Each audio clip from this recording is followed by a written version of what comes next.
Olá pessoal, vamos continuar a leitura de Górgias, de Platão, parte número 3.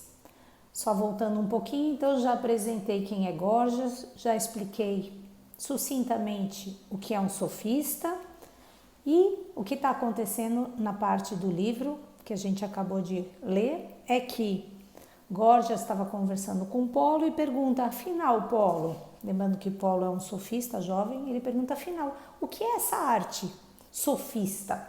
Né? Qual é a arte que Górgias é versado?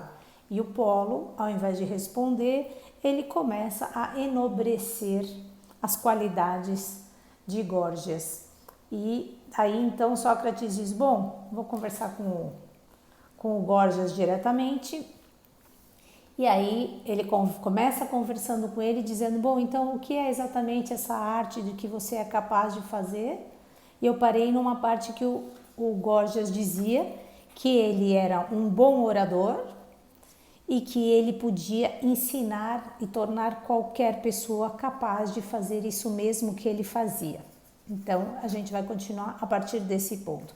Eu quero só chamar a atenção agora para duas coisas. Primeira, Sócrates aqui é uma personagem de Platão. O Platão, em muitos dos seus livros, na quase totalidade das suas obras, ele usa Sócrates como aquela personagem central que vai fazendo as perguntas para os diversos personagens. Lembrando que essa obra foi escrita em 380 a.C. e Sócrates morreu em 399 a.C., ou seja, antes dessa obra. Então, lembrar sobre vocês que Sócrates aqui é uma personagem, né? Não é o próprio Sócrates vivo que está vivenciando tudo isso. Outra coisa importante, né? Eu falei um pouquinho sobre os sofistas. A gente pode falar, bom, mas o que é um sofista, né? Eu falei que o sofista, ele é um grande orador, que ele tem o poder da retórica, que ele não está muito preocupado com a verdade. Mas a gente pode pensar, bom, mas e aí aonde trabalhavam os sofistas? Lembrando então, né? Os sofistas eram professores, eles podiam professar de forma particular para uma pessoa, pequenos grupos, eles podiam ministrar aulas, ministravam cursos temporários, geralmente, inclusive, eles se hospedavam na casa dos seus patronos, né, a residência das pessoas que eram seus admiradores ricos. Agora, uma coisa importante de falar dos sofistas, eles trabalhavam, exerciam atividades em diversas áreas. Como eu falei já também, eles tinham muito poder. Então, eles trabalhavam, por exemplo, na política, alguns deles trabalhavam na feitura de leis. Protágoras, por exemplo, foi um exemplo disso. Ele diz que ele redigiu uma constituição para a colônia de Túlio. Então, eles trabalhavam em tribunais como advogados, trabalhavam na política, trabalhavam na educação, quando tinha, por exemplo, uma transação financeira, uma transação comercial, eles também atuavam, ou seja, tudo que eles podiam entrar para defender alguma causa, ensinar alguém a vencer alguma coisa, ali estava um sofista. Vamos continuar um pouquinho mais. Vou voltar na parte que eu parei. Então, Sócrates pergunta para Górgias, e estaríamos facultados a declarar que és capaz de tornar a outros como tu, isto é, oradores? Górgias responde, sim, mesmo porque é o que professo fazer, não só aqui, como inclusive em outros lugares.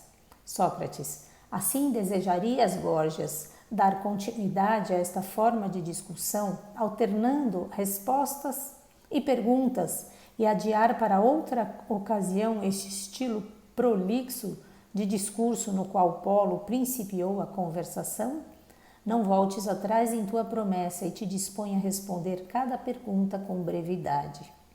Górgias, há algumas respostas, Sócrates, que exigem exposições longas. Entretanto, tentarei ser o mais breve possível. De fato, uma das coisas que reivindico é que ninguém seria capaz de expressar a mesma coisa com maior concisão do que eu. Sócrates, é justamente o que desejo, Górgias. Faz-me uma exibição precisamente disso. o discurso breve, deixando os teus discursos longos para uma outra oportunidade. Górgias: bem, é o que farei, e terás que admitir que jamais ouviste alguém falar com maior brevidade. Sócrates: vamos então. Como afirmas ser versado na arte da retórica e capaz de transformar os outros indivíduos em oradores, informa-me a que coisa em particular a retórica diz respeito. Por exemplo, a tecelagem diz respeito à confecção de roupas, não é mesmo? É. E a música, do mesmo modo, diz respeito à composição de canções? Sim. Por era, Górgias, realmente gosto de tuas respostas. Impossível serem mais breves. Górgias: sim, Sócrates, confesso que me saio muito bem nisso. Sócrates: é verdade, mas me responde agora da mesma forma no tocante à retórica. Ao que em particular o conhecimento da retórica diz respeito? Sócrates não sai da linha, ele quer essa resposta. Górgias: ao discurso. Sócrates: mas que tipo de discurso, Górgias? Aquele que expõe como pessoas doentes devem ser tratadas para serem curadas? Não. Quer dizer que a retórica não diz respeito a todos os tipos de discurso? Não. E, no entanto, capacita os indivíduos a discursarem. Sim, responde Górgias. Sócrates: e inclusive a compreender as coisas acerca das quais discursam. Górgias: é claro.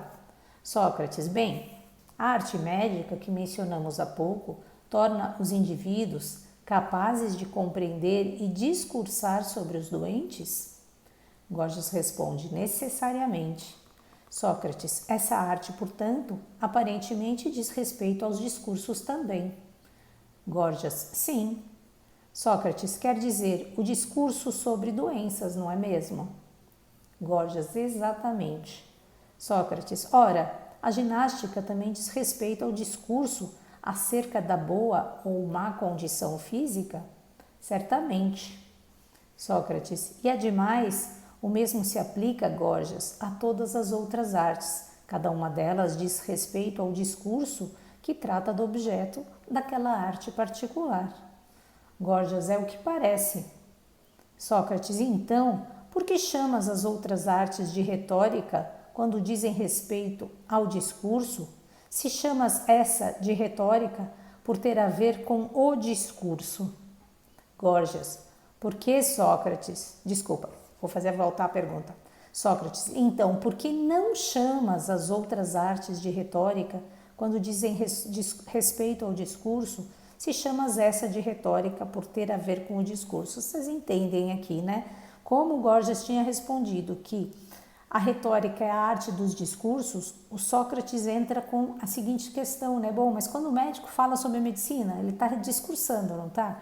Quando um ginasta está falando sobre o corpo físico, ser saudável ou não, boa condição ou má, ele está discursando, não está? Tá, o Górgias vai concordando, ele diz, bom, então por que que isso, apesar de ser um discurso, não é a retórica e você chama só de retórica a arte dos discursos? E ele vai responder, o Górgias: por que, Sócrates? No caso destas outras artes, o saber concerne quase totalmente ao trabalho manual e atividades similares, ao passo que na retórica essa atividade manual não está presente, toda a sua ação e eficácia dependendo inteiramente do discurso. É por isso que reivindico para a arte da retórica o dizer respeito ao discurso e sustento que se trata de uma correta descrição. Sócrates: não estou certo de ter compreendido de qual tipo de arte queres chamá-la, mas não tardará, talvez para que venha a compreendê-lo com mais clareza. Mas responde-me o seguinte: dispomos de artes, não dispomos? Sim, responde Górgias. Aqui o Sócrates ele começa agora a aprofundar ainda mais essa questão, que é discutir realmente se a retórica é ou não é uma arte, né? Uma coisa importante aqui, eu vou parar por aqui para a gente continuar amanhã. Uma coisa muito importante é entender a diferença na busca, na indagação de um sofista para um filósofo. Alguns sofistas eles se diziam filósofos, mas A forma, o comportamento, a busca do sofista para o filósofo é completamente distinta. Enquanto alguns alegavam que eles realmente, ensinavam filosofia, os sofistas, na verdade, eles se preocupavam apenas com a ética e com a política, ao passo que os filósofos, eles iam para além disso. Os filósofos, eles se deparavam com a busca por ciências contemplativas, especulativas, pela física, pela metafísica, pela matemática, pela psicologia, ciências assim que os filósofos, chamavam de ciências produtivas ou poéticas, que são essas artes em geral. Então, qual é a diferença de uma discussão, por exemplo, quando o Gorgias está discutindo com Sócrates? O Sócrates, ele está buscando a verdade, Ele quer ir na ideia que origina tudo, Ele quer verificar realmente a verdade, enquanto que o Gorgias, ele está simplesmente no debate porque ele quer vencer alguma discussão, assim como se fazia nos tribunais, quando eles atuavam na parte de qualquer, com a parte da política, quando eles faziam as leis e todas essas outras exemplificações que eu já dei no comércio, etc e tal. E, inclusive o Gorgias, ele tem uma frase que ele dizia o seguinte, só para exemplificar bem a diferença de um sofista para um filósofo.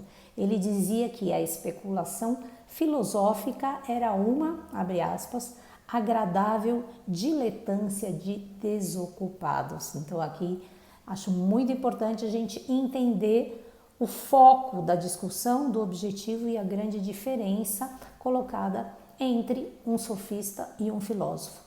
E para finalizar, vou continuar amanhã, uma observação muito importante. Os sofistas não deixaram praticamente nada escritos, nada das suas oratórias, tem pouquíssimas obras, inclusive uma delas muitos e muitos anos depois dessa época aqui de que se trata esse livro. Então, muito do que a gente lê sobre os sofistas é escrito pelos seus críticos, que no caso aqui, por exemplo, o Platão, o próprio Aristóteles também depois um grande crítico dos sofistas.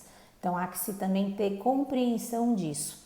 Eles não iam perder tempo, os sofistas escrevendo, se eles podiam ganhar dinheiro naquele momento fazendo outras coisas.